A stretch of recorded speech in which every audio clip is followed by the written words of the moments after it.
Here are 10 strategies for getting more from CPP. Here are some things that people generally miss but need to be aware of. The first one is the dropout provision. I had mentioned before that if you start taking CPP at age 60, even though you've been contributing for 42 years, they allow you to drop off 17% of your lowest earning years, which is 7 years. So it will be based upon your top 35 years. Now, you'll want to get your statement of contributions from Service Canada so you can review and make sure that the lowest earning years are the ones being dropped off, because there may be some mistakes made between what you declared as income from CRA and what CRA sent over to Service Canada. The numbers could be mixed up, so you want to assess your statement of contributions to ensure that it's being done correctly. Child rearing years deduction. This is an important deduction for mostly for women who stayed home and looked after the children. For each child, you can drop off 7 years if they are low earning years. I mean, it's different if you return to work, but if you stayed home and looked after children, had no income or low income for those years, you can subtract the 7 years for each child. Now, there's obviously overlap. So if you had 2 children, you can you had one at 1990 and you had another one at 1993, that would work out to be a total of 10 years that you could drop off, for example. If you had all of your children every 7 years and you had 3, then you could drop off 21 years. So it just depends on like the how you had your children spread out over a number of years, of course. So, but it is a really crucial deduction, because in addition to the 17%, you get to add all of those years. So it can mean, even though you may have only worked for 10 years, your CPP could be close to the maximum, potentially. Subtracting disability pension years. So similar to the child rearing years, if there's years that you are on disability and collecting a disability pension, those years are also subtracted in the same way. Pension sharing is another way that you can get more from CPP. If we have spouses, for example, and one spouse was a higher income earner than another spouse, they can choose to split their or share their pension credits in retirement. Now, both have to be collecting CPP in order to be able to do this, and it's a simple check on your income tax return that you want to split your share your CPP benefits. And if one spouse, for example, is collecting a higher amount of CPP and they're in a higher tax bracket, and the other spouse is in a lower tax bracket, any money that the one spouse can shift from the higher tax bracket to the lower tax bracket means there's going to be tax savings for the family as a unit. Pension credits from a divorce.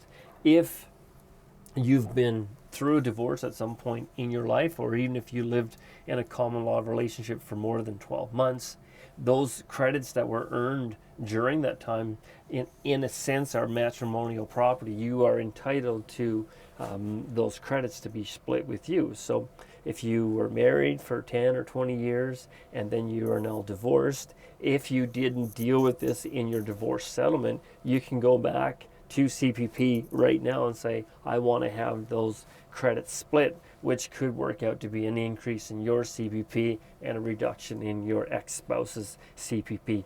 It's important to evaluate that and see if it makes sense. You can talk to your ex-spouse and say, here's what I'm intending on doing, or you can just do it.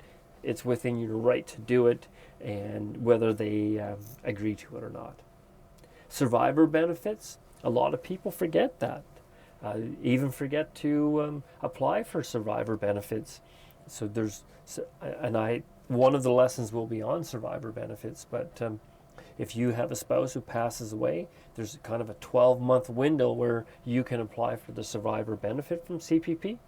And if you don't do it after 12 months, you begin to forfeit some of those benefits. So they will only pay retroactively up to 12 months. So it's really important within those first number of months to apply for the survivor benefits on CPP. A CRA reassessments. I mean, most of us throughout our life will have a number of CRA reassessments, and every time they have one of these CRA reassessments, it could mean that we should have an increase to our CPP or a decrease. So as you look back over your statement of contributions, that's why it's so important to look at that. Let's take, for example, an individual who's paying in the maximum CPP most years. So they have had a higher than normal income. And they look at their statement of contributions and they look back and they say, look at 1984, I have a zero there, or I have a very low number, but yet you can think back and go, well, I was working full time at the same employer. Why is that a zero?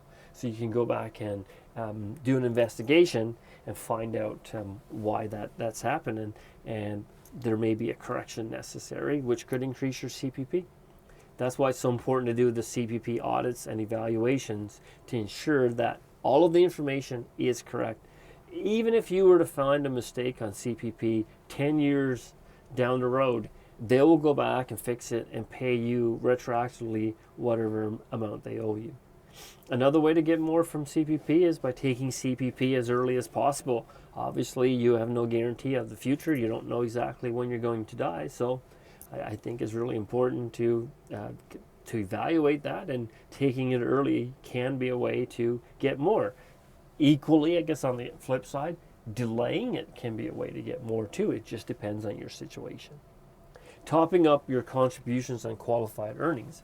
For example, if you were to work at 6 different employers and you earned less than $3,500 per employer, technically they didn't contribute to CPP because you didn't earn enough, and you didn't pay into CPP because you were underneath the threshold. So often on your income tax return, as you're filing it, there's an option to top up your CPP contributions, which really is to your benefit. So if you have that option, if you fall into this scenario, it's something that you should consider. I'm divorced. If I apply to split my CPP pension credits with my ex-spouse, how will our benefits change? I think that's a question that we'll keep for another day. I'm going to wrap up this lesson for today. I think that's long enough. Be sure to keep an eye out for an email that will come to you in the next number of days. The next lesson we'll be talking about post-retirement benefits. What these are is the top-ups to your CPP. If you start collecting CPP at age 60, but you are still working and contributing to CPP, how does that affect your benefit? How is that increase going to be calculated? That is what we will talk about in the next lesson.